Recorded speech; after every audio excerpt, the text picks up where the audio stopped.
Opet, premijeru, ničega pokušavate da nas zaplašite. Jedinim što vam posljednjih mjeseci uliva trunku hrabrosti da nam se obratite policijom sistema koji više nije vaš sistem, već sistem Boga. Sistem crkve kojoj prijetite ratnom, primitivnom i prevaziđenom retorikom koju ste naslijedili iz DPS-a 90-ih, u ime koje ste deportovali pripadnike islamske vjeroispovijesti onda kada vam je politički odgovaralo da i njih vratite onamo odakle su došli. Za njih tada u Crnoj Gori nije bilo mjesta. Za njih tada u DPS-u nije bilo mjesta.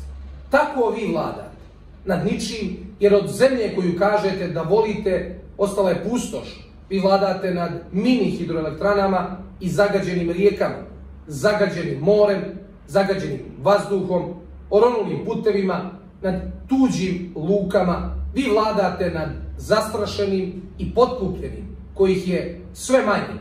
Jer nemate vi toliko para, premijeru, bez dana, a znate vi to dobro, da kupite nečiju ljubav prema Bogu, jer je ni oni neće prodati ni po cijeni za koju ste vi izdali tu ljubav. Narodom Crne Gore vi više ne vladate.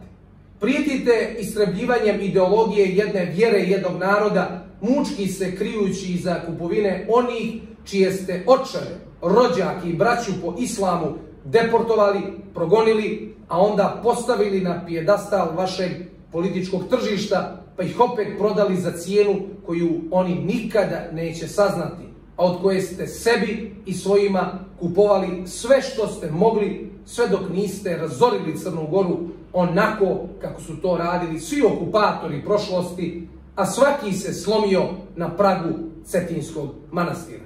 Tu se i vi lomite, na pravoslavnom pragu, pod crkvenim zvonima, jer to što čujete, ničiji, premijeru, zvona su jedne ideologije jednog naroda, ali pravoslavnog, crnogorskog naroda i srpskog naroda, i zvona su i vaše kraje.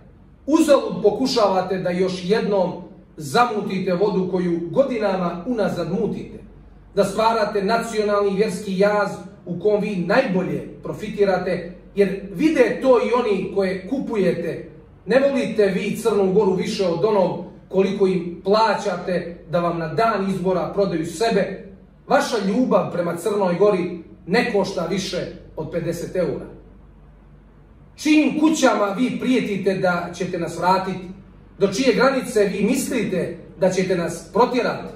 Kada je naša kuća Crna Gora, ono što ste nam od nje rasprodate i razgrabljene ostavili, jer mi i takvu Crnu Goru volimo, jer smo mi, a ne vi, DPS-om zamućeni, litijama od Crne Gore zadnjih mjeseci stvorili svjetlo Balkana, koje danas pronalaze svi u svijetu, iako ste je 30 godina zavijali u kriminalni mrak. Nemamo mi, euro premijeru, drugu kuću do ove. Nismo mi kao vi kupovali kuće za nas i naše po tuđim zemljama.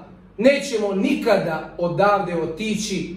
Naša ljubav prema Crnoj Gori vaša je najveća osuda. Vaša je najveća kazna, jer smo mi u litijama ona omladina, ta generacija mladih na koju ste vi, kako kažete, usmjereni, kojoj ste 30 godina uzimali sve, koje ste uništili sve, djetinjstvo, mladost, i dali je vašima, jer za vas ne postoji ni mladost, ni starost, vi ste ljudi anticivilizacije, bez toka i budućnosti. Vi ste ljudi zla.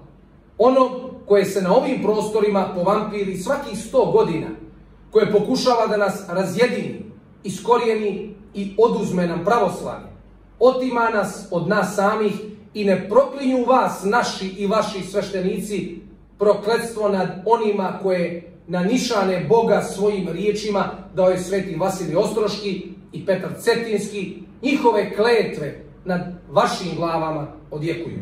Zato nas ne plašite danom nakon 30. avgusta, jer tog dana neće trebati ni druga kuća, ni druga zemlja kojoj ćemo vratiti ono što ste joj oduzeli. A vi ćete, budući prošli premijeru, nakon 30. avgusta po prvi put u životu morati poštovati Crnu Goru, njene institucije i njene zakone, kada vama i vašima zakonom bude oduzimala sve ono što ste od nje oteli.